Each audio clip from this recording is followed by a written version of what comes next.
देखेंगे चंपारण सत्याग्रह के बाद में किसान आंदोलन, ठीक है, चंपारण सत्याग्रह आपका संपन्न हुआ। आप देखिए किसान आंदोलन में क्या क्या देखने को मिले। चंपारण सत्याग्रह की सफलता, किसानों एक शक्ति पुंज का काम किया। 1919 में स्वामी विद्यानंद के नेतृत्व में, ठीक है, मधुबनी जिले के किसान दरभंगा राज्य के खिलाफ मतलब विद्रोह कर दिया, मतलब आंदोलन कर दिया। अगर बात करेंगे मतलब किसान नेता का नाम बताइए जिनके नेतृत्व में मधुबनी जिले के किसानों दरभंगा राज्य के खिलाफ मतलब आंदोलन किया, क्या नाम था इनका? स्वामी विद्यानंद। हाँ तो बस, तो अभी यहाँ पे स्वामी विद्यानंद बोले हैं ना, एग्जाम में भी स्वामी विद्यानंद की जगह स्वामी सहजानंद नहीं, देखिए किसान देखते ही बहुत लोग सीधे स्वामी सहजानंद के ऊपर टूट पड़ते हैं, ठीक है। टूट उन्नीस सौ पड़ते हैं। उन्नीस में हुआ था दरभंगा राज्य के खिलाफ, और नेता कौन थे? तो स्वामी विद्यानंद है, ठीक है। हम्म, अब चलेंगे बिहार में सर्वप्रथम 1923 में मुंगेर में शाह मोहम्मद जुबैर की अध्यक्षता में किसान सभा की स्थापना की गई थी। तो मुंगेर में जो 1930 में जो किसान सभा की जो स्थापना की गई थी, उसके नेता कौन थे? शाह शाह मोहम्मद मोहम्मद जुबैर। जुबैर। क्या बताएंगे? शाह मोहम्मद जुबैर, ठीक है। उनके अन्य नेता की बात करेंगे तो श्री कृष्ण सिंह जो कि उपाध्यक्ष थे, एवं सिद्धेश्वरी चौधरी तथा नंद कुमार सिंह सचिव थे। बस आप ध्यान में रखिए 1923 में जो हुआ था, ठीक है, किसान सभा की स्थापना की गई थी मुंगेर में। उसके नेता शाह मोहम्मद जुबैर थे, और उपाध्यक्ष की बात करेंगे तो श्री कृष्ण थे, ठीक है। और ये दरभंगा राज्य के खिलाफ विद्रोह जो हुआ था 1919 में हुआ था स्वामी विद्यानंद के नेतृत्व में, ठीक है, ध्यान में रखिएगा, मधुबनी जिला में।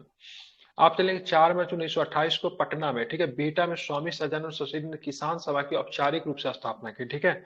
ये औपचारिक रूप से आगे चल के 1929 में चलेंगे, सोनपुर मेला में चलेंगे, ठीक है। 1928 में पटना में, ठीक है, पटना के बिहटा में इन्होंने कर दिया था, जो किसान आंदोलन की एक नई दिशा प्रदान किया।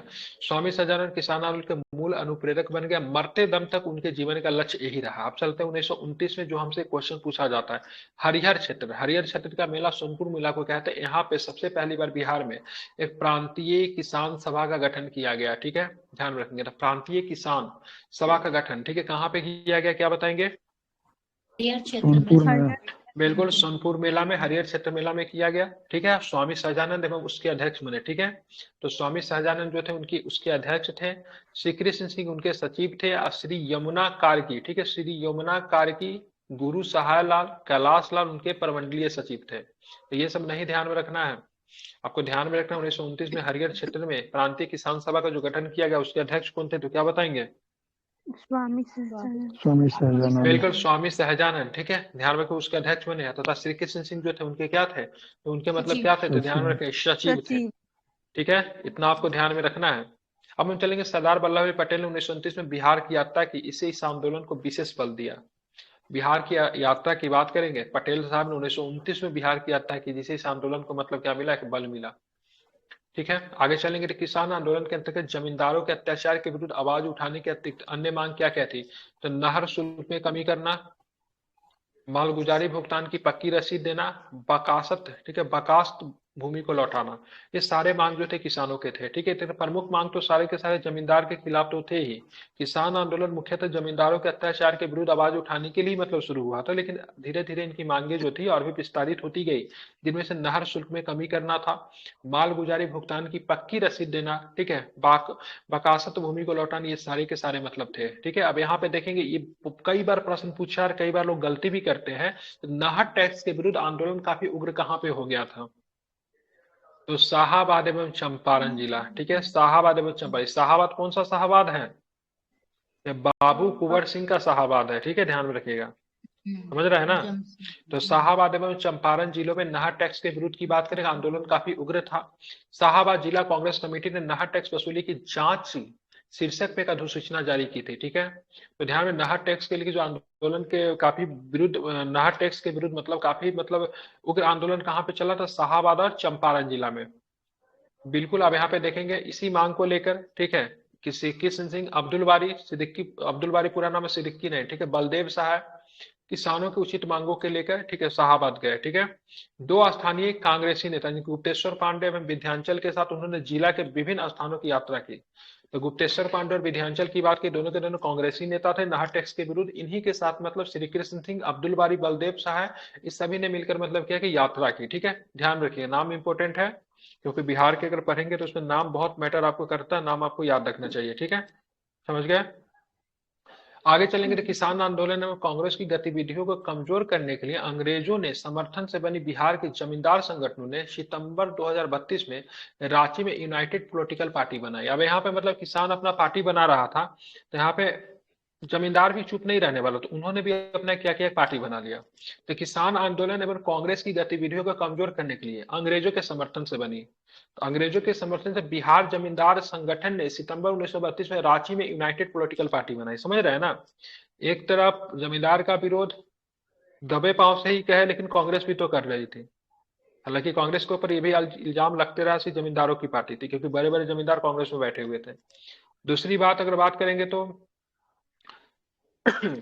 ऑलरेडी किसान भी कर रहे थे, तो यहाँ पे मतलब जमींदारों ने भी अपना एक संगठन बना लिया, किस नाम से जानते हैं, यूनाइटेड पॉलिटिकल पार्टी बनाई। 1932 में बनाई, कहाँ पे बनाई, रांची में। रांची में बनाई। तो ये आपको किसान आंदोलन का बैकग्राउंड देखने को मिलता है, और ये 1936 तक जाते जाते बहुत ही भयावह हो जाएगा। ठीक है, तो यहाँ पे सबसे पहली बात हम बात करेंगे, थोड़ा सा बैकग्राउंड के पीछे हम लोग कहानी लेकर चलेंगे। तो सबसे पहले देखेंगे 1919 में सबसे पहले स्वामी विद्यानंद के नेतृत्व में मधुबनी जिले में किस राज्य के खिलाफ मतलब आंदोलन शुरू किया गया, दरभंगा राज्य।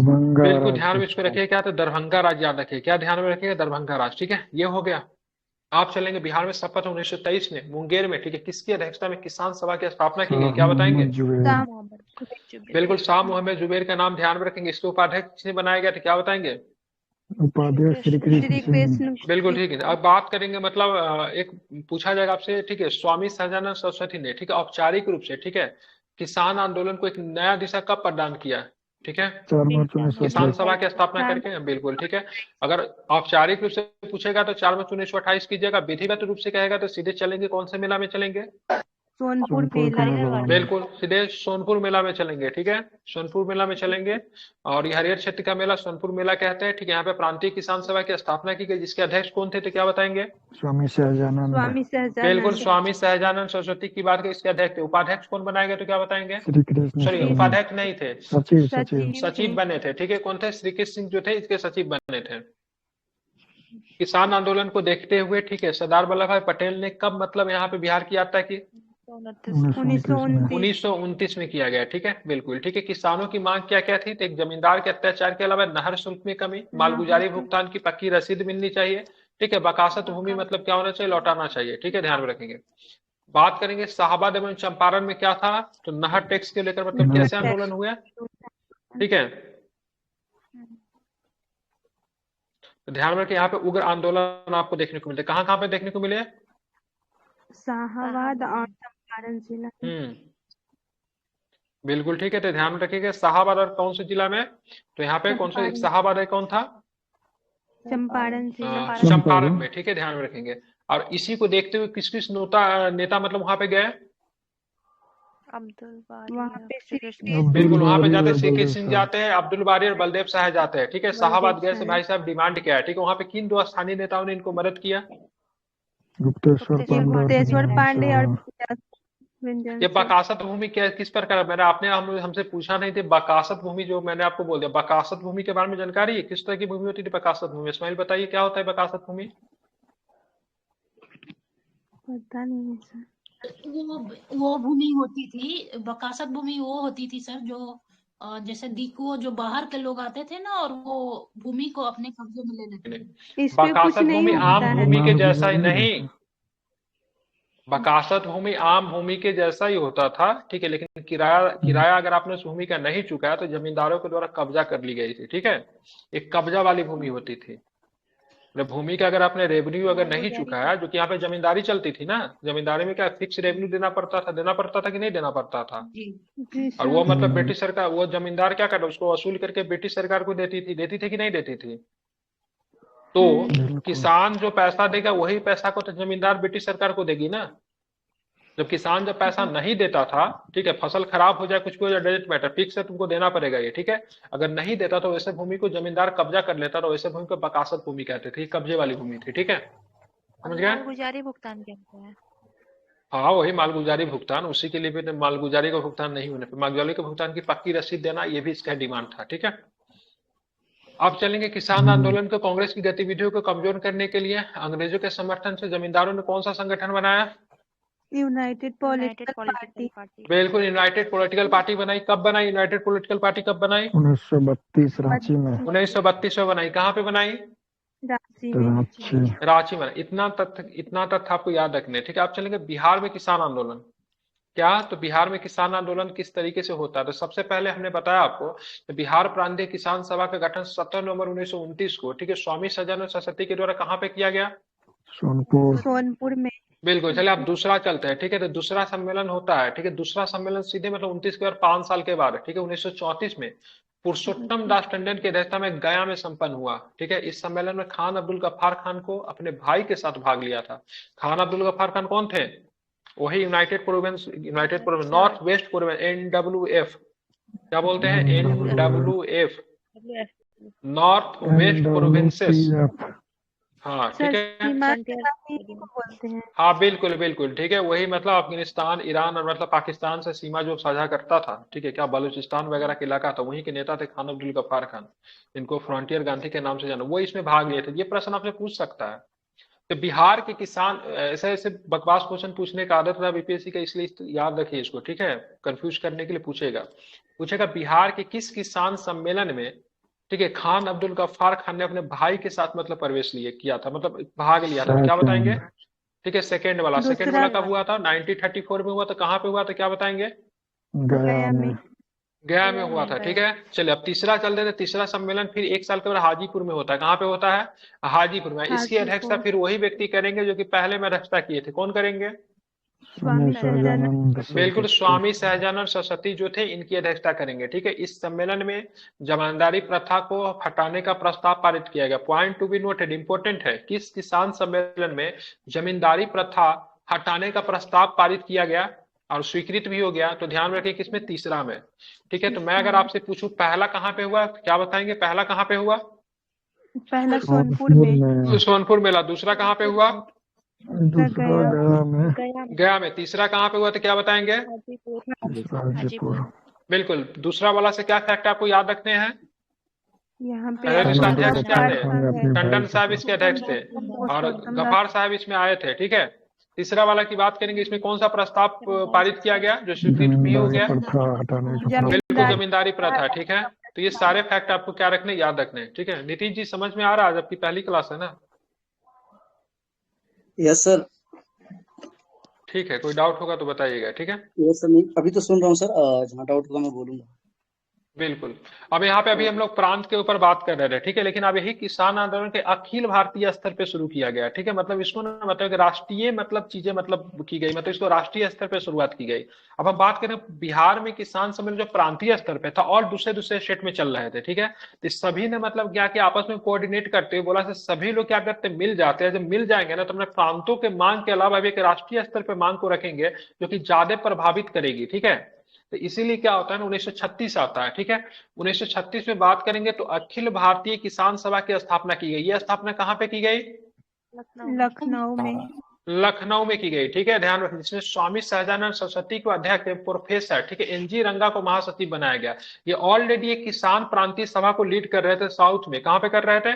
आंध्र प्रदेश के नेता थे, किसानों के नेता थे, आंध्र प्रदेश से, ठीक है। तो ध्यान रखें वहां से आए थे। तो इसका अध्यक्ष ध्यान में रखना है सहजानंद सरस्वती जी को। महासचिव किसे बनाएगा? पूछता है एग्जाम।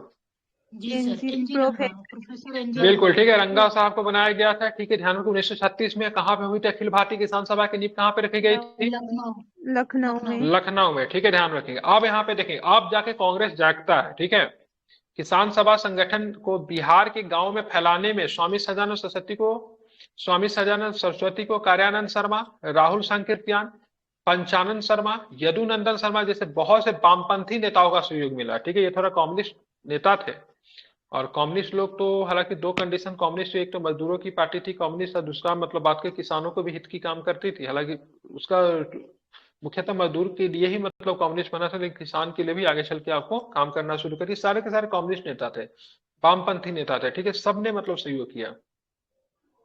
अब यहाँ पे देखेंगे, इसमें प्रश्न पूछ देता है यदुनंदन शर्मा कहाँ से थे, राहुल संकीर्त्यान कहाँ से थे, ठीक है। तो ये सब प्रश्न पूछा जाता है, थोड़ा ये भी करवा देता हूँ। यदुनंदन शर्मा के नेतृत्व में 1931 में गया में किसान आंदोलन हुए। कहाँ पे? यदुनंदन शर्मा के नेतृत्व में गया में। अब विद्यानंद के नेतृत्व में कहाँ पे बताया था जो कि सबसे पहला था? दरभंगा में। बिल्कुल वही मधुबनी दरभंगा, दरभंगा राज के विद्रोह हुआ तो विरोध हुआ था मधुबनी से शुरू, मधुबनी था क्या था, मधुबनी ही था ना। नहीं सर, अब दरभंगा होगा, दरभंगा। मधुबनी जिला में, प्रजा के खिलाफ। मधुबनी जिला में था, ठीक है। तो यहाँ पे ध्यान रखना, यदुनंदन शर्मा के नेतृत्व में 1931 में गया में किसान आंदोलन हुआ, दरभंगा के क्षेत्रों में 1931 में किसान आंदोलन हुआ, ठीक है। दरभंगा के क्षेत्रों में सारण में किसान का नेतृत्व यमुना कारगी ने किया, ठीक है, ध्यान रखें किसने किया, तो यमुना कारी ने किया। कहां से, दरभंगा और सारण में, ठीक है। जबकि अनवारी क्षेत्र में किसानों का नेतृत्व किसने किया, तो क्या बताएंगे, राहुल संकृत्यान। बिल्कुल राहुल संकृत्यान, ठीक है। इंपॉर्टेंट नाम है, पूछता है, ठीक है। कौन सा क्षेत्र, अनवारी, अनवारी क्षेत्र सीवान में पड़ता है सर, सीवान में। हाँ बिल्कुल ठीक है, ध्यान में रखेंगे। तो अनवारी क्षेत्र की बात करेंगे, ठीक है।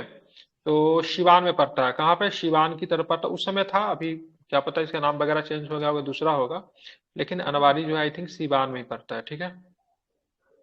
बिल्कुल ठीक है, इस सिवान में आई थिंक अभी अभी भी शायद है ये, ठीक है। तो ध्यान रखिएगा, तो अगर अनवारी ना दिया हो तो सिवान आप कर लीजिएगा, लेकिन इनका नाम यदुनंदन शर्मा कहाँ से, तो दरभंगा याद रखेंगे, ठीक है। गया से ना सर, सॉरी गया से, सॉरी दरभंगा से बात करेंगे तो यमुना कारगी थे, ठीक है। सारण और दरभंगा से। अनवारी क्षेत्र से राहुल संकृत्यान। बिहार प्रांतीय किसान सभा ने सभाओं, सम्मेलन और प्रदर्शनी में भी आयोजन किया। 1935 ईस्वी में किसान सभा द्वारा जमींदारी उन्मूलन प्रस्ताव पारित किया जा चुका था। इंपॉर्टेंट है, कब पारित किया गया था, 1935 में। कितने नंबर का था ये, कितने नंबर का था प्रांतीय वाला, तीसरा नंबर। 1935 वाला कितने नंबर का था, तीसरा नंबर का था। कितने नंबर का था, तीसरा नंबर का था, ठीक है। आप इसको ध्यान में रखेंगे, ठीक है। इसी वजह से चंपारण, सारण और मुंगेर जिला कांग्रेस समिति ने अपने सदस्य गणों को किसान सभा के जुलूस में भाग लेने से मना कर दिया, ठीक है, ध्यान में रखेंगे, ठीक है। तो यहाँ पे कांग्रेस अपना सहयोग देना मना कर देता है। क्यों मना कर देता है, क्योंकि उन्हें जमींदारी उन्मूलन का प्रस्ताव पारित किया। और कांग्रेस में कौन बैठे हुए हैं, कौन बैठे हुए हैं कांग्रेस में, बड़े बड़े जमींदार बैठे हुए हैं, ठीक है। हाँ, तो बड़े बड़े सबके सब जमींदार कांग्रेस में बैठे हुए, इसलिए इन्होंने समर्थन देना बंद किया। इसी परिस्थिति के बाद किसानों ने प्रत्यक्ष कार्रवाई का रास्ता चुना। और 1935 में क्या किया, आप देखिए यहाँ पे क्या होगा, 1935 में मोकामा क्षेत्र के, ठीक है, बरहिया टाली इलाकों में किसानों ने जमींदारी उन्मूलन तथा बकासत भूमि की वापसी को मांग के लेकर बड़ा आंदोलन शुरू किया गया। और इसका नेतृत्व किसने किया, इंपॉर्टेंट है, बिल्कुल ठीक है। तो आप चलेंगे 1935 में चलेंगे तो मोकामा क्षेत्र में बरहिया टाली इलाकों में, ठीक है, किसानों का जमींदारी उन्मूलन तथा बकासत भूमि की वापसी को लेकर काफी बड़ा आंदोलन शुरू किया गया। इसका मतलब नेतृत्व किसने किया था, कार्यानंद शर्मा ने किया। कार्यानंद शर्मा ने कहां से नेतृत्व किया था, ध्यान, बरहिया टाल से, ठीक है, मोकामा क्षेत्र के बरहिया टाल से 1935 में, ठीक है। हाँ, यहाँ पे मैंने जो बताया था, जो कि यहाँ पे दिया हुआ है, ठीक है, मैंने हालांकि आपको पहले ही बताया, बकासत भूमि उसे कहते हैं जो मंदी या प्राकृतिक आपदा के कारण लगान न दे पाने की स्थिति में किसानों ने जमींदारों को दे दी थी, ठीक है, समझ रहे हैं ना, लगान न देने की वजह से, हाँ ठीक है, वो बकासत भूमि जो था जमींदार के अधीन आ गया था, ठीक है, ले लिया गया था, उस भूमि के वापसी करने की मांग किया जा रहा था, ठीक है। 1938 में क्या होता, आप देखिएगा, अखिल भारतीय किसान सभा का गठन हो चुका है 1936 में। तो 1938 में पटना में एक बड़ी किसान रैली हुई जिसमें 1 लाख किसानों ने हिस्सा लिया। गया जिले के रेवर, ठीक है, गया जिले के रेवर में यदुनंदन शर्मा के नेतृत्व में किसान मजिस्ट्रेट ने घोषणा कराने में सफल है कि विवादपस 850 बीघा काश्तकारों को लौटा दी जाएगी, ठीक है, विवादपस 850 बीघा जमीन काश्तकारों को लौटा दी जाएगी, ठीक है, मतलब किसानों को लौटा दी जाएगी, ठीक है। तो पटना में एक बड़ी किसान रैली कब हुई थी, तो क्या बताएंगे, जिसमें लाख किसान ने पार्टिसिपेट किया, तो 1938 में। गया जिले के रेवर में यदुनंदन शर्मा के नेतृत्व में किसान मजिस्ट्रेट ने घोषणा करने में सफल है, तो विवादोपस जो है 850 बीघा जमीन है काश्तकारों को लौटा दी जाएगी। फरवरी 1939 में राहुल संकेत ने सारण जिला के, ठीक है, अंबारी स्थान पर, ठीक है, बकासत सत्याग्रह शुरू किया था। इनसे पहले भी राहुल संकेतन कहाँ से थे, राहुल संकेतन कहाँ से, सारण से, अनवारी से पहले भी विद्रोह इन्होंने किया था, किसान नेता वहीं से थे, ठीक है, बिल्कुल अनवारी से थे, ठीक है। अब यहाँ पे चलेंगे सारण सिवान वही, ठीक है। अब यहाँ 1939 में राहुल संकेत ने सारण जिले के अंबारी स्थान से, ठीक है, बकासत सत्याग्रह का मतलब इन्होंने क्या शुरुआत किया। अब किसानों को लेकर जो एक पत्रिका थी जो कि बहुत ही उनके सपोर्ट में लिखी, पत्रिका का नाम क्या था, जो कि इसके माध्यम से जागरूकता फैलाने का काम किया, तो हुंकार था, ठीक है। हुंकार पत्रिका जो थी किसानों की हितकर पत्रिका थी, इसको ध्यान में रखिएगा। स्वामी सज्जनानंद सरस्वती हुंकार पत्रिका के माध्यम से किसानों में जागरूकता फैलाते रहे। अप्रैल 1939 में आचार्य नरेंद्र देव की अध्यक्षता में गया में अखिल भारतीय किसान सम्मेलन की वार्षिक अधिवेशन हुआ। 36 में बनी थी। 36 का पहला अधिवेशन लखनऊ में हुआ था, 1939 वाला जो बात करेंगे। ठीक है, तो अखिल भारतीय, ठीक है, अखिल भारतीय किसान सम्मेलन का वार्षिक अधिवेशन कहाँ पे हुआ? गया में हुआ। इसकी अध्यक्षता कौन कर रहे थे? तो आचार्य नरेंद्र देव। आचार्य नरेंद्र देव। ठीक है, पहला ब्रिटिश 36 में बिहार, स्वामी सहजानंद। बिल्कुल हाँ। पहला में कौन थे? अध्यक्षता कौन थे पहला में? स्वामी सहजानंद। सजना सरस्वती, स्वामीनाथन सदा। उपाध्यक्ष कौन थे? एनजी रंगा, एनजी महासचिव थे। रंगा। हाँ, एनजी रंगा थे। अब बात करें ब्रिटिश सरकार का बिहार में भू राजस्व के बाद, ठीक है, अफीम दूसरा सबसे बड़ा आय का साधन था। तो पहला तो क्या था? भू राजस्व के बाद सबसे बड़ा मतलब आय का साधन क्या था? तो अफीम हुआ करता था। ठीक है, ध्यान में रखेंगे। अब यहाँ पे देख, किसानों से कुछ मतलब प्रथाएं जुड़ी हुई थी। ठीक है, जो बिहार में जो किसानों से जुड़ी कुछ प्रथाएं है, इनसे कभी कभी प्रश्न पूछा। सबसे पहले खुटकुट्टी। तो मुंडा विद्रोह का एक बहुत बड़ा कारण जो था खुटकुट्टी प्रथा था। क्या था ये मुंडा जनजातियों में प्रचलित, हाँ, एक खुटकुट्टी ही कहते हैं उसको। हाँ ठीक है, जो भी कहिए। ठीक है, ध्यान, ये मुंडा जनजातियों में प्रचलित सामूहिक भू स्वामित्व की व्यवस्था थी। अंग्रेजी शासन के द्वारा इस प्रथा में हस्तक्षेप के कारण मुंडा विद्रोह हुआ था। ये भूमि पे मतलब क्या, एक तरह से स्लैश एंड बर्न एग्रीकल्चर जो होता है ना, उसी तरह का ये भी था, सामूहिक रूप से किया जाता था। इस पे जब रोक लगाया गया था, मुंडा विद्रोह हुआ। मुंडा विद्रोह कब हुआ था? शांति जी बताइए आप। 1899 सर, 1899, 1899 बिल्कुल से ठीक है। बिरसा मुंडा की मृत्यु कब हो गई थी? 1901 में। ठीक है, 1901, 5 नहीं, 1 में, 1900 में नहीं, कोई गिरफ्तार किया गया था। अब यहाँ पे देखें, खुटकुट्टी प्रथा का दूसरा क्या? कमयौती प्रथा। ये कहता है बिहार एवं उड़ीसा में प्रचलित इस प्रथा के अंतर्गत कृषि दास के रूप में, ठीक है, खेती करने वालों को कमिया जाति के लोग अपने मालिकों द्वारा प्राप्त ऋण पर, ठीक है, दी जाने वाली ब्याज की राशि के बदले जीवन भर उनकी सेवा करते थे। अब एक बार मतलब ब्याज का राशि दे दिया, चलो 500 रुपया तुमको दे दिए, ठीक है। अब 500 रुपया दे दिए तो कोई भी किसान एक बार में तो 500 रुपया नहीं लौटा पाएगा ना, तो उसको ऋण के बदले क्या करना पड़ता है? उनको जीवन भर उनका मतलब एक तरह से बंधुआ मजदूरी करते रहे। इस प्रथा को कमयौती प्रथा कहते हैं। कमयौती, हालांकि इसमें कमाई नहीं होता था, इसलिए इसको कमयौती प्रथा कहते थे। किस जाति से जुड़ा हुआ था? कमिया जाति के लोग जुड़ा था। ये मुख्यतः बिहार और उड़ीसा में ये प्रथा जो थी प्रचलित थी। तिनकठिया के बारे में बताने की आवश्यकता नहीं है। ठीक है, क्या होता था? 1 बीघा में 3 कट्ठा पे क्या करना पड़ता था? चंपारण में विद्यमान थी। चंपारण क्षेत्र में बिल्कुल अंग्रेज बगान मालिकों द्वारा इस प्रथा को लागू किया गया था। इस प्रथा के अंतर्गत प्रत्येक किसान को अपनी खेती योग्य जमीन से 15% मतलब 1 बीघा में 3 कट्ठा भाग में, ठीक है, नील की खेती करनी पड़ती थी। बिहार में अफीम की खेती और ब्रिटिश राजस्व, ठीक है, बिहार में अफीम की खेती से ब्रिटिश राजस्व जो प्राप्त होता सर्वाधिक था, दूसरा नंबर पे था, तीसरा नंबर पे था, या फिर इनमें से कोई नहीं? सेकेंड नंबर पे था। सबसे अधिक पैसे बिहार में किससे मिलते? राजस्व किससे मिलते थे? भू राजस्व से मिलते थे। और उसके बाद मतलब क्या मिलते? अफीम से मिलते थे। तो बिहार में अफीम, ठीक है, आप जैसे आप देखोगे तो बिहार में जो आते थे विदेशी, जो अपने विदेशी शक्ति है, जो बिहार में 2 चीज का व्यापार करते, एक अफीम का, दूसरा सोरा का व्यापार करते थे। समझ रहे हैं ना? सोरा जाति को लेकर विद्रोह हुआ था। कौन सा विद्रोह हुआ था? सोरा जाति को लेकर। सोरा को लेकर कौन सा विद्रोह? किस जाति ने विद्रोह किया था? नोनिया विद्रोह हुआ था ना। नोनिया विद्रोह हुआ था। ठीक है, ध्यान में रखेंगे, नोनिया विद्रोह हुआ था। ठीक है, आप चलिए बिहार में अफीम की खेती और ब्रिटिश राजस्व की बात करेंगे। क्या क्या चीज निकल कर आती है, इसको जरा हम लोग देखते हैं।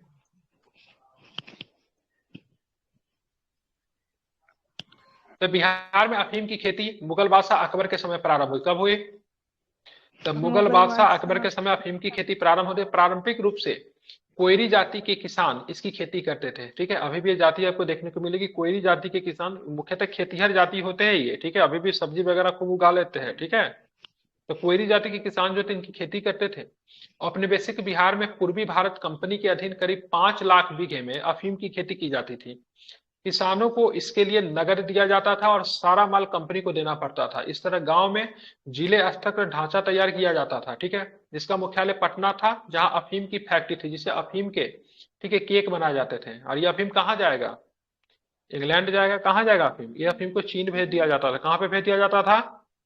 चीन भेज दिया जाता था। इसीलिए चीन में कौन सा युद्ध होता? अफीम युद्ध आपको देखने को मिलता है। ठीक है, ये अफीम जो था, अफीम का केक बनता था, उसके बाद कहाँ जाता था अफीम? अफीम चीन भेज दिया जाता था। ठीक है, अंततः इसकी नीलामी कलकत्ता में की जाती थी और इसे फिर चीन के बाजार में बेच दिया जाता था। तो सबसे पहले क्या होता था? तो सबसे पहले बिहार के किसान अफीम को उत्पादन करते थे। कौन सा जाति के किसान करते थे उत्पादन? कोयरी जाति के लोग करते थे। 5 लाख बीघे में अफीम की खेती होती थी। इसके लिए किसानों को नगद देना दिया, शुरू में उसको नगद दे दिए, ठीक है। नगद देने के बाद किसान ने उसका उत्पादन किया और उसके बाद उसको मतलब क्या किया जाता था, अफीम को मतलब पटना के मुख्यालय में भेजा जाता था। पटना के मुख्यालय से वो कहाँ जाता, उसका केक बनने के बाद कहाँ जाता था, कलकत्ता जाता। कलकत्ता में फिर उसका नीलामी होता था। क्या होता था, इसकी नीलामी होती थी कलकत्ता में। जो ब्रिटिश जो मतलब जो व्यापारी जो थे उसको नीलामी करते थे से, ठीक है, कितना में तुम लोगों, कोई बोला 10,000 में लेंगे, कोई बोला 15,000 में। जो ज्यादा कीमत देता था उसको दे दिया जाता था, फिर वो जाके उसको चीन में जाके बेचता था। सर ये अफीम अफीम का केक खाता कौन था? पता कौन था, चीन के अरे लोग खाते थे और कौन खाते, हम लोग बताऊंगा, इस पे खाते कहानी थे। बताएंगे, ठीक है।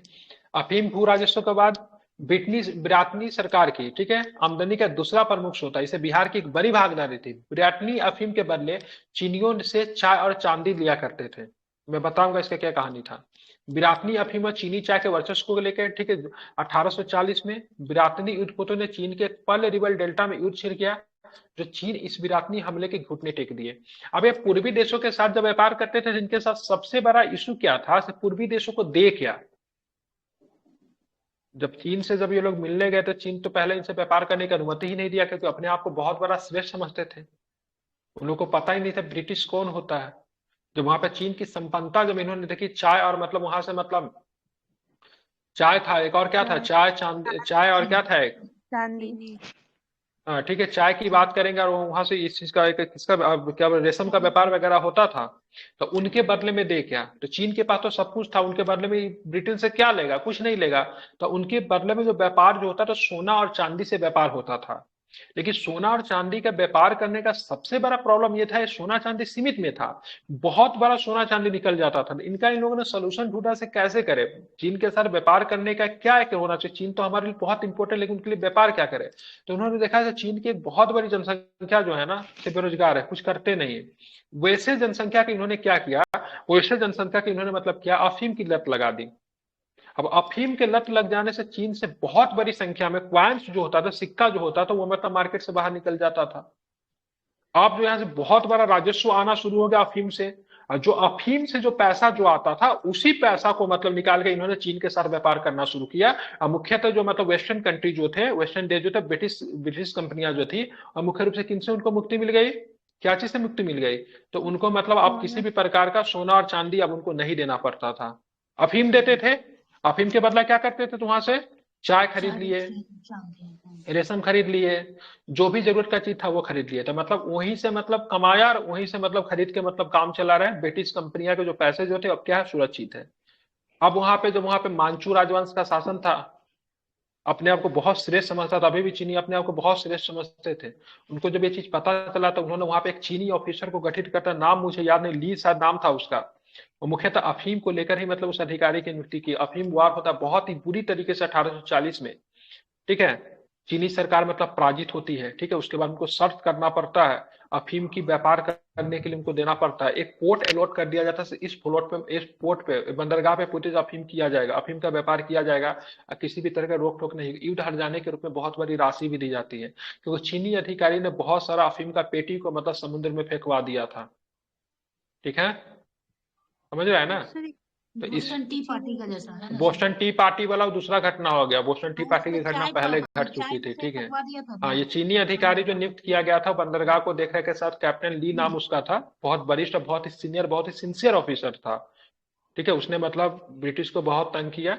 और उसके बाद मतलब बहुत पूरे जहाज पे जो एक चीन यहाँ से आ रहा था, भारत से मतलब एक शिप आया था, ठीक है, उसको मतलब पूरे अफीम का मतलब क्या किया, उसको फेंक दिया। बाद में ब्रिटिश से बोला अफीम का कीमत भी मतलब अंग्रेजी सरकार से वसूला, युद्ध हट जाने के रूप में पैसा भी लिया, उस चीनी अधिकारी की बर्खास्त भी करवा दी, ठीक है। और वो बंदरगाह जहाँ पे वो अफीम का बहुत बड़ा सेंटर था, बोला पूरे बंदरगाह पे ब्रिटिश को किसी भी तरह का रोक टोक ना हो, पूरी तरीके से मतलब स्वच्छ होकर व्यापार कर सकती है, ठीक है। तो इस तरीके से चीन का व्यापारिक नीति थी। इससे मतलब प्रॉब्लम क्या हुआ, चीन का एक बहुत बड़ा जनसंख्या जो था वो मतलब क्या बन गया, क्या बोलते हैं उसको, इनका आदि अफीम का आदी बन गया, ठीक है, एडिक्ट हो गया, ठीक है। अब वो किसी भी तरह का काम धंधा नहीं करते थे, ठीक है। जब आपका किसी भी देश में, ठीक है, कहते हैं ना, जब किसी भी देश की अगर आपको उसकी अर्थव्यवस्था में बहुत अधिक पिछड़ाना है तो उसके युवा को बहुत ही बुरी लत लगा दो, ठीक है। और इसी तरह चीन की अर्थव्यवस्था धीरे धीरे धीरे धीरे गर्त में जाती रही।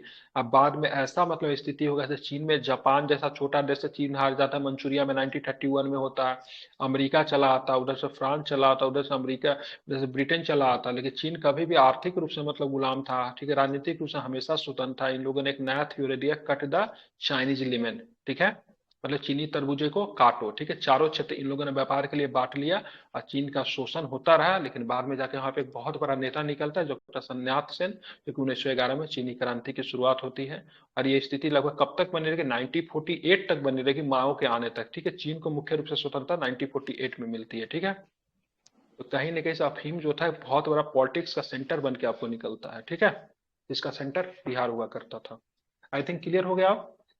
जी सर। समझ गया? हम लोग चलो बिहार में क्रांतिकारी राष्ट्रवाद पढ़ेंगे, जो कि कल के क्लास में पढ़ेंगे। अभी मैंने इतना समझा, आपको समझ में आ जाना चाहिए। चलिए, बिहार में अफीम की खेती किसने शुरुआत करवाई थी, तो क्या बताएंगे? अकबर ने। अकबर ने किया था, अकबर। जब बिहार अकबर के द्वारा शुरू हुआ था, ठीक है, ठीक है। लेकिन कंपनी ने इसको ना 5 लाख बीघा 5 लाख बीघा में, मतलब ना 5 लाख बीघा समझ, 1 बीघा कितना बराबर, 5 लाख बीघे में अफीम की खेती की जाती थी। और इस अफीम को कहाँ भेजा जाता था? मुख्यालय पटना में भेजा था। इसकी बोली कहाँ पे लगती थी? कलकत्ता में लगती थी। कलकत्ता से कहाँ जाता था? चीन में जाता था, ठीक है। कम्युनिटी प्रथा किस प्रकार की प्रथा थी कि जाति से कमियां जाति से थी, मतलब ब्याज के बदले में आपको क्या करना पड़ता था? जीवन भर आपको काम करना पड़ता था, जस्ट लाइक बंधुआ मजदूर की जैसी ये प्रथा थी। किसानों की कौन सी पत्रिका थी जो कि किसानों की हित की बात करती थी? क्या नाम था? हुंकार सर। हुंकार था, ठीक है, ध्यान रखिएगा, ठीक है। बकासत भूमि को वापसी को लेकर, ठीक है, बरहिया टाल में आंदोलन का नेतृत्व किसने किया था, तो क्या बताएंगे? कार्यानंद शर्मा। बिल्कुल, कार्यानंद शर्मा, ठीक है, इनका आप ध्यान में रखिएगा, ठीक है। अनवारी क्षेत्र में किसानों का नेता कौन था? अनवारी के क्षेत्र में राहुल संकीर्तियान, ठीक है, ध्यान में रखेंगे, ठीक है। यदुनंदन शर्मा ने कहां से नेतृत्व किया? गया से। गया से नेतृत्व किया, ठीक है। ध्यान में इसको रखना है आप लोगों को। बिहार में कितने किसान सम्मेलन हुए? 3 हुए थे, ठीक है, ध्यान रखेंगे, ठीक है। बिहार में 3 हुए थे, ठीक है। 1935 तक हुए थे, 1936 लगे। अखिल भारतीय वाला बिहार में हुआ था, कौन था जिसका नेतृत्व अखिल भारतीय वाला बिहार में हुआ था, क्या नाम था उसका? 1938 वाला, 1938 वाला क्या? जिसमें उसके नेता कौन थे? आचार्य नरेंद्र देव। क्या थे उसके अध्यक्ष पद में? थे आचार्य नरेंद्र देव बनाए गए थे, ठीक है। सन 1939 में आचार्य नरेंद्र, 38 नहीं 39 था, ठीक है। अखिल भारतीय किसान सम्मेलन का वार्षिक अधिवेशन बिहार में हुआ था। कहाँ पे हुआ था ये? गया में हुआ था। कहाँ पे हुआ था? गया में। अखिल भारतीय, ठीक है, अखिल भारतीय किसान सभा का पहला आयोजन कहाँ पे किया गया था, जहाँ पे उसकी स्थापना हुई थी? लखनऊ में हुआ था, ठीक है, ठीक है। तो इसको आपको